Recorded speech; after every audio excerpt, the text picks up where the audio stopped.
তো ধারায় আমরা কেস ফাইল করেছি আন্ডার সেকশন। আজকে প্রথমে পুলিশকে নোটিশ পাঠানো হয়। এই যে পুলিশের বর্বরতা আমরা মিডিয়া এবং সোশ্যাল মিডিয়া দেখেছি, সারা পশ্চিম বাংলায় চলছে, গোটা দেশ দেখেছে। তো ভাঙড়েতে যারা ভাঙড়ের পুলিশ বাড়িতে গিয়ে দরজা খটখটাচ্ছে, দরজা না খুললে দরজাকে ভেঙে দেওয়া হচ্ছে, মানে গুন্ডাদের থেকে অধম। এবার দেখতে হবে, প্রথম কথা পুলিশ কারোর ইনস্ট্রাকশনে করেছে? ভাঙড়ে তো পুলিশ ইনস্ট্রাকশনে কাজ করেছে। পরিষ্কার কথা, আমার একটা পরিষ্কার কথা, ভাঙড়ে যে গন্ডগোলটা হয়েছে সেটা ওয়াকআউট বিরোধী, ওয়াকআউটের বিরুদ্ধে জমায়েত হয়েছিল, সেটা তো কেন্দ্রীয় সরকারের বিরুদ্ধে, সেখানে রাজ্য পুলিশের গোসা কোথায়? ওয়াকফের বিরুদ্ধে জমায়েত হচ্ছে কলকাতায় কোনো একটা রাজনৈতিক দল করছে, যার জনপ্রতিনিধি আছে, যার ভোট ব্যাংক আছে, যার জনপ্রতিনিধি বিধানসভার ক্ষমতা, বিধানসভার বুকে সদস্য। তাহলে সেই জায়গায় দাঁড়িয়ে সরকারের সমস্যাটা কোথায়? এটা তো সরকারের, রাজ্য সরকারের বিরুদ্ধেও আন্দোলন নয়, ওয়াকফ তো কেন্দ্র সরকারের বিরুদ্ধে আন্দোলন। এবং সেখানে রাজ্য সরকার মানে দেখাচ্ছে যে আমি সমব্যথী এই ওয়াকফের জন্য, এবং রাজ্য সরকার বারবার বলছে যে এটা এই রাজ্যে লাগু হতে দেব না। তাহলে রাজ্য সরকারের অসুবিধাটা কোথায়? সেই ওয়াকফের সাথে মানে ওয়াকফের বিরুদ্ধে কোনো প্রতিবাদ করলে বরং রাজ্য সরকারের তো আরো সহযোগিতা করা উচিত। সেখানে আমরা দেখলাম রাজ্য সরকার অসহযোগিতা করছে। এটা বুঝে নিতে হবে, কোনো একটা জায়গায় কোনো একটা হয়তো বন্ধুত্বপূর্ণ সহাবস্থান তারা বজায় রেখে চলেছে। এই পুলিশ যারা এরকম শাস্তি আপনি আইনজীবী হিসেবে দাবি করছেন বা হতে পারে? অবশ্যই তাদেরকে সার্ভিস থেকে টার্মিনেট করা, কারণ এরকম পুলিশ, এরকম বর্বরভাবে পুলিশ রাখা উচিত নয় পুলিশ ডিপার্টমেন্টে। কারণ একটা পচা আলু গোটা বস্তাকে পচিয়ে দেয়, আলুর বস্তাকে। তো আমরা সেটাই টার্মিনেশনের জন্য বলেছি। এবার দেখার বিষয়, video footage, video CCTV footage call for করেছেন, জাস্টিসের অবজারভেশন কি হয় সেটা আমরা দেখব। অবশ্যই বিচার ব্যবস্থাকে আমরা মান্যতা দিচ্ছি এবং আগামী দিনেও তাই দেবো। কারণ সরকারের বিরুদ্ধে বলতে গেলে যখন রোশানলে পড়তে হয়, তখন একমাত্র জুডিশিয়ারি সিস্টেমই ভরসা থাকে, যেখানে জুডিশিয়ারি সিস্টেম বিচার বা ন্যায় পাইয়ে দেওয়ার জায়গা থাকে। এবং সেই জায়গাতে, সেই অ্যাঙ্গেল থেকেই, আমাদের দৃষ্টিকোণ থেকেই হাইকোর্ট বা যে কোনো কোর্ট, জুডিশিয়ারি সিস্টেমে এখনো মানুষের ভরসা আছে এবং আমাদের তো অবশ্যই ভরসা আছে। আমরা সেই ভরসার ভিত্তিতে কোর্টে প্রেয়ার করেছি। এবার বিচারপতি যিনি আছেন তার অবজারভেশন যা হবে সেটা আমরা অবশ্যই মেনে নেব। কুকুর সহ, কুকুর বিড়াল সহ পশু যারা, পশু মানে পশু পালক যারা পশু, তারা নিজের মালিককে কখনোই কামড়ায় না। কিন্তু এই পুলিশ নামক যে দুপে জন্তু বলা যায় এদেরকে, এরা মানুষকে মানে যে যার পয়সা মাইনে হয়, যার পয়সা তার ফ্যামিলি চলে, সেই মানুষ সেই প্রভুদেরকে কামড়ায়। সেটাই তো হচ্ছে। কারণ ওই তো আমি তো আগেই বললাম যে এখানে এখন এরা যে ট্র্যাডিশন হয়ে গেছে যে যারা আপনার যোগ্য তারা মার খাবে, যারা অযোগ্য তারা শীর্ষে থাকবে। এটা বিগত দিনের থেকে আমরা দেখে এসেছি।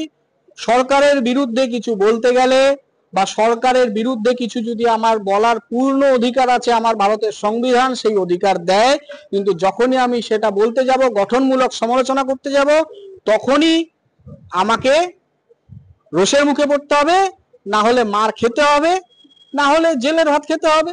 এটাই হয়েছে। বিগত দিনেও দেখবেন আপনারা 2011 থেকে এই 2025 পর্যন্ত এই ট্রেন্ড চলে আসছে, আগামী দিনেও চলবে।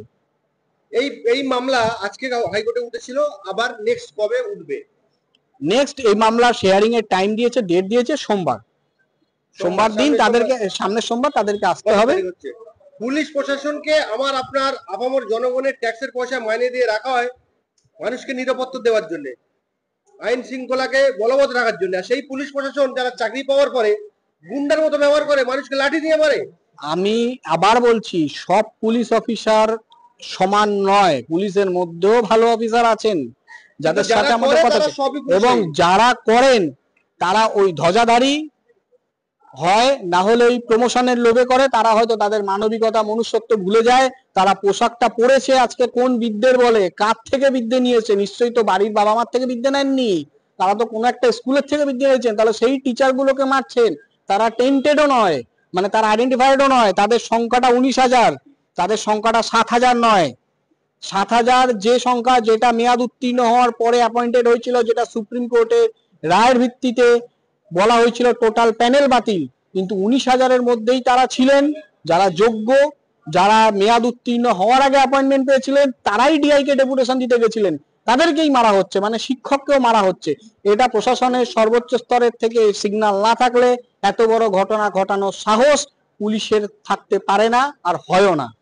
দেখুন, পুলিশের সর্বস্তর পুলিশ এরকম নয়, আমি আবার বলছি, সব পুলিশ এরকম নয়, কিন্তু কিছু পুলিশ আছে, কিছু নেতার ধ্বজাধারী। আর সব থেকে বড় কথা হচ্ছে সেটার জন্য পুলিশ এইরকম অতি সক্রিয় কিছু ক্ষেত্রে দেখা যায়, আবার কিছু ক্ষেত্রে একদম পুরো নিষ্ক্রিয় দেখা যায়।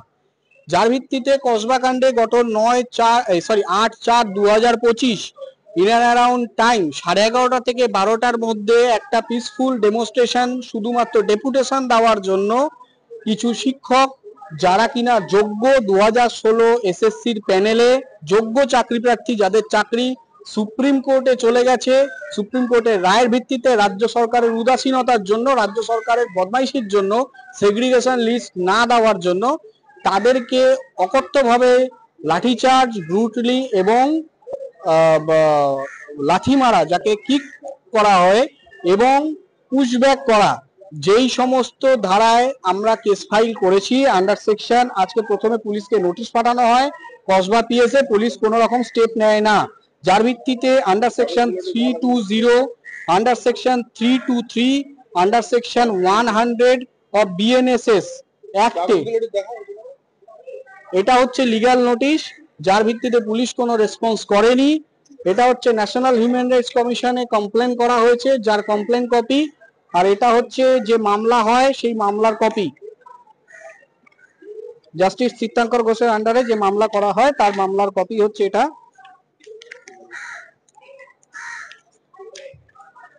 এই হচ্ছে সেই মামলার কপি, যেখানে SI IC Kasba PS SI Riton Das, যিনি লাথি মারার জন্য prime accused, plus Amitabha Saha এবং অরুণাভ সাহা এবং নন্দিনী চক্রবর্তী, যিনি হোম সেক্রেটারি, তাকে ডেকে পাঠানো হয়েছে। তাকে এই কারণে ডেকে পাঠানো হয়েছে, আমরা মনে করছি প্রশাসনের সর্বোচ্চ স্তরের থেকে নির্দেশ না থাকলে পুলিশ এতটা অ্যাগ্রেসিভলি সেই দিন একটা পিসফুল ডেমনস্ট্রেশনে মুভমেন্ট করতে পারে, মানে পিসফুল ডেমনস্ট্রেশনে লাঠিচার্জ এবং মানে পুশব্যাক এবং ছেলে মেয়ে নির্বিশেষে তাদেরকে বেধড়ক রূপে মারধর, যার ভিত্তিতে একজনের পা ভাঙে, 3 জন সিরিয়াস ইনজিওর হয়, এবং তারপরে পুলিশ স্বতঃপ্রণোদিতভাবে মামলা রুজু করে তাদের বিরুদ্ধে দুটো মামলা রুজু হয়, এক সরকারি সম্পত্তি নষ্টের মামলা এবং আরেক পুলিশকে কাজ করতে দেওয়া এবং পুলিশকে ইনজিওর করা হয়। সেক্ষেত্রে আমরা পরিষ্কার বলেছিলাম, যদি পুলিশকে ইনজিওর করা হয় এসএসসি চাকরি প্রার্থীদের তরফ থেকে, তাহলে সেই মেডিকেল রিপোর্ট কোথায়, 1, 2 সেই পুলিশের নাম কি সেটা পাবলিক ডোমেনে মেডিকেল রিপোর্টের সাথে সেই নাম আনছে না কেন? তখন সেই মুহূর্তে দাঁড়িয়ে পাবলিক সরকারের তরফ থেকে যিনি ছিলেন উত্তর দিতে পারেননি, যার ভিত্তিতে জাস্টিস চিত্তাঙ্কর ঘোষের তরফ থেকে আজকে IC Kasba, SI Riton Das, SI Arunabha Saha, Nandini Chakraborty, এদেরকে কল ফর করা হয় এবং ঘটনার দিনের সিসিটিভি ফুটেজ কল ফর করা হয়।